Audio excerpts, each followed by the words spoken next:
Andrés Manuel López Obrador no es un presidente como los que hemos tenido con anterioridad.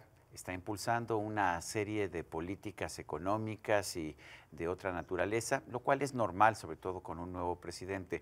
Pero además insiste en establecer una nueva constitución moral que ha empezado, de hecho, a fomentar a través de una reedición de la cartilla moral de Alfonso Reyes. ¿Qué significa esta cartilla moral? ¿Qué significa la constitución moral? Pues la verdad es que se me ocurrió preguntarle a una persona que le dedica tiempo a ese tipo de reflexiones y a veces genera toda suerte de controversias. Marwan Soto es pensador, filósofo no porque haya estudiado filosofía, sino porque a eso se dedica. También es autor de libros, novelas y ensayos. Marwan, querido gracias por estar Sergio, con nosotros. muchas gracias. ¿Qué es eso de una constitución moral? A ver, creo que al momento en que estamos viviendo es la suma de un poco todos nuestros defectos. No estoy tan seguro tampoco que sea un presidente totalmente distinto a los anteriores, porque también creo que es la suma de muchos presidentes anteriores. Cuando hablamos de la cartilla moral, estamos hablando de un texto de Alfonso Reyes que se hizo por encargo gubernamental en la década de los 40, con una intención. También fue rehusado ese texto por algunos otros presidentes.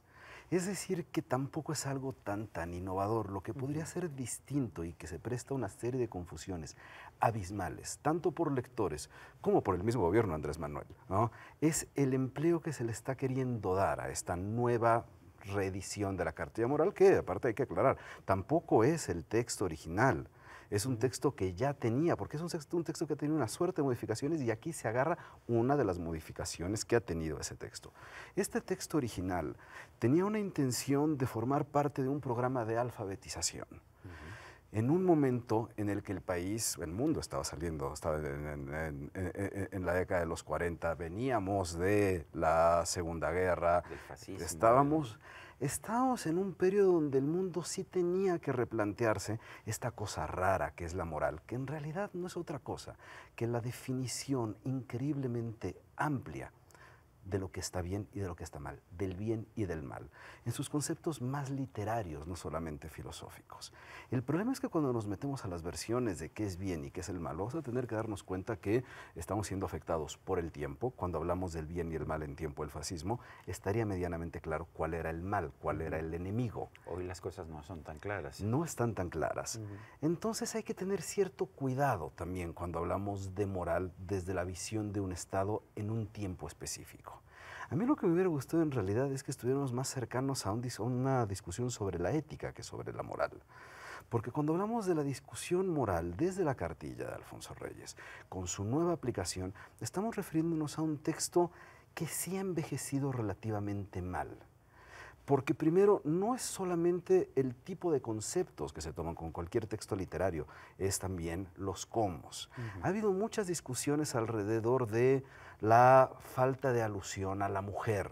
Se habla sobre la moral hacia los hombres, a los hombres desde una perspectiva no necesariamente de género, sino de la humanidad a partir del texto. ¿Por qué? Por el año en el que está escrito. Es como si pudiéramos ahora pensar cualquier obra literaria, vamos a pensar en la Ilíada, también será muy machista y también Shakespeare será un parricida. No se trata de eso, hay que leer los textos en su tiempo.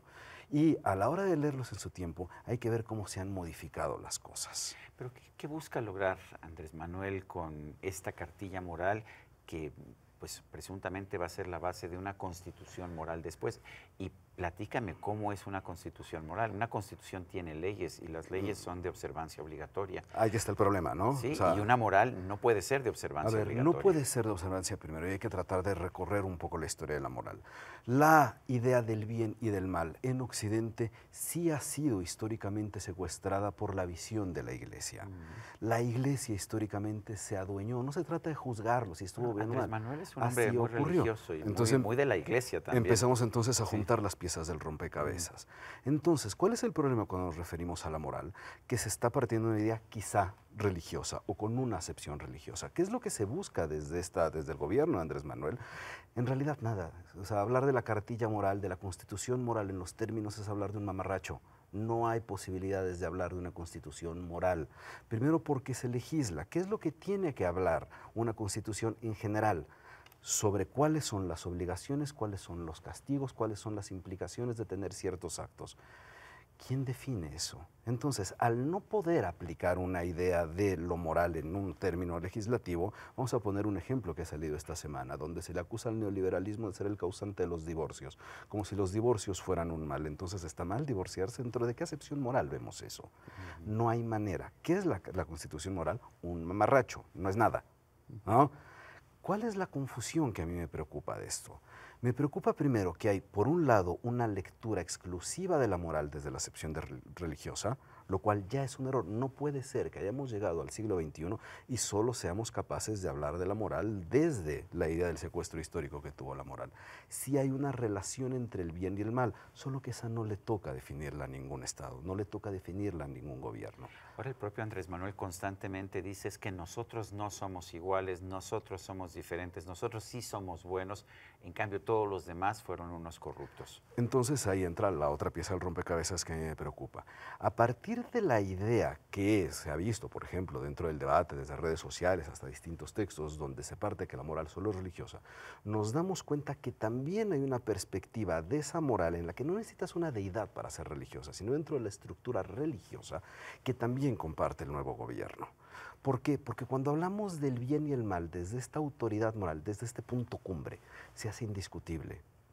Cuando se hace indiscutible, no se necesita entablar ningún tipo de juicio porque solo la palabra cuenta. Si nos vamos dentro de la estructura religiosa, las cosas son de X o Y manera porque están dictadas por la divinidad. Cuando la divinidad es uno mismo y es el Estado y dice, yo puedo hacer las cosas porque no soy como los otros, está entrando en la confusión del lector que piensa que la moral solamente puede ser religiosa. Ahora, la gente muchas veces busca ese tipo de personaje que establece las reglas y que dice lo que es bueno y lo que es malo. Un Stalin, por ejemplo, ¿y cuántas décadas después todavía hay gente en la ex Unión Soviética que sigue añorando la figura de Stalin? Y por otra parte, Andrés Manuel, la popularidad que tiene es innegable. A ver, la popularidad es innegable, pero no se trata de transformar ni la democracia de la construcción de las repúblicas en un asunto de popularidad, sino vamos a estar hablando de la fiesta de la secundaria y del fin de año de cada curso. Cuando estamos hablando de democracia, no necesariamente hablamos de popularidad siempre. La democracia es más allá de la popularidad. Ese gobierno del diálogo va por encima de las urnas. Las urnas es solo un componente en el que hablamos de popularidad. El problema de meternos a estas figuras en las que sí se enaltece un solo sujeto. Estamos hablando de nuestra tradición del caudillismo en este país, pero al mismo tiempo de una cosa bastante paradójica, porque este es el país que rechazó en los últimos 20, 30 años, si quieres, la figura del caudillismo para buscar la figura del caudillismo. Es una relación amor-odio bastante perversa. Dentro de esa relación amor-odio bastante perversa es que la autoridad moral, desde la concepción de la moral, que parte de esta idea que podría estar incluida dentro de un malentendido de la cartilla moral de Alfonso Reyes, es que se permiten las voces donde uno puede separarse y no está sujeto al bien y el mal porque uno ya es el bien. Y a partir de ese día se pueden hacer, ya en términos totalmente prácticos, se pueden, porque somos distintos, se puede entonces comprar pipas sin ningún tipo de absolutamente nada. ¿Por qué? Porque soy bueno. Se pueden hacer adjudicaciones a sistemas. No tengo que hacer licitaciones, no tengo que... Puedo decantarme por sistemas financieros sin tener que preocuparme por nada porque yo soy bueno. Entonces entramos ya a los espejismos de la divinidad, es decir, de la ausencia absoluta del diálogo. ¿Cuál es el problema de esto? Se ha hablado mucho a partir de esta cartilla moral, dentro de esta nueva lectura, sobre el civismo. Solo que hay una complicación cuando hablamos de civismo y moral en esos términos.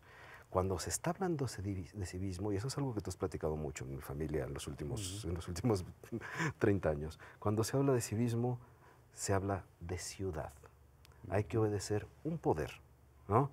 ¿Se obedece el poder de la ciudad o el poder de Dios? ¿Cuál querremos? ¿La polis o el ¿Ah? digo, por mí no hay ninguna duda, yo no tengo ninguna duda, es la polis, tienes que convivir en la polis, ¿no? Ok, entonces estamos metiéndonos a la perversión máxima de la moral para hablar de política cuando la política es un sujeto amoral, es decir, está fuera de la moral. ¿A qué sí está sujeto? Está sujeto a la ética. Si estamos sujetos a la ética, en realidad, no es lo mismo moral no y es lo ética. mismo que la moral. En la cartilla de Alfonso Reyes, justo, hay un momento en el que sí llega a haber una interpretación, o se trata de emparentar, más allá de su raíz, que podría pensarse natural, filosófica, desde el rango lingüístico. El problema es que tiene muchas otras implicaciones. El bien y el mal es el bien y el mal en general. Por eso no lo puede poner una religión ni un Estado porque actuará como religión. En la ética estamos hablando de lo que es correcto en función también del tiempo. En función del tiempo, Pensemos en el país en el que estamos viviendo, cuando tenemos, por ejemplo, vamos a decir, 10 años de una fatalidad causada por una guerra y una estrategia contra el narcotráfico, lo ético no es preservar una Guardia Nacional que repetiría exactamente el mismo esquema. Eso es totalmente ético. El problema es que si nos confundimos, como también se presta la confusión, por el tiempo en el que fue escrita ética y moral, vamos a darnos cuenta que no vamos a estar haciendo nada de política, ni tampoco nada de ética, ni tampoco nada de moral. Vamos a estar haciendo un mamarracho. ¿Qué busca Andrés Manuel López Obrador con esta cartilla moral y con la Constitución moral? ¿Cuál es su objetivo político? ¿Qué pretende? Mira, creo que al mismo tiempo es indudable que sí vivimos en no solo un país, en un mundo, donde esta idea de los valores, en ese sentido tan amplio, sí ha sufrido un nivel de corrupción interna brutal. Sí estamos también en un país donde cuando vemos estos niveles de linchamientos, cuando vemos ciertas reacciones... Pero también hemos visto casos de corrupción y de, no solamente corrupción, sino de una hipocresía impresionante. Javier Duarte, su esposa, que llena planas de merezco la abundancia, merezco la abundancia. También se justifica el que busquemos algún tipo de guía moral, ¿no? Cuando vemos cosas como la de Duarte, cuando vemos el odio que llega a haber en este país hacia los migrantes centroamericanos, cuando vemos todo este tipo de cosas que rompen con algo que antes se hablaba, cuando decíamos esta cosa del acuerdo social, ¿no? Que era importante, ¿no? Partía también de ciertos principios, solo que son principios éticos. Esos principios éticos evidentemente sí se podrían ver en crisis. Ahí se encuentra cierto sustento con esta relación extraña que se tiene dentro de los pueblos y particularmente el nuestro, de jugar con las figuras de salvación y redención para poder llegar a un objetivo. ¿Qué es lo que se busca políticamente esto? Lo mismo que han buscado todas las figuras que han tenido estas estructuras de poder, ¿no? Jesús es político, ¿te acuerdas? ¿No? Jesús es político. Jesús de Nazaret. Jesús es político. Así. ¿No? Entonces, cuando se dan los ingredientes de salvación y redención a una comunidad, se puede también aumentar el nivel de pertenencia y de cohesión que enaltecen una figura. ¿Para qué quiere una figura política enaltecerse? Para hacer política. Marwan Soto, gracias por ayudarnos a comprender Querido estos tiempos Sergio. de la política moral.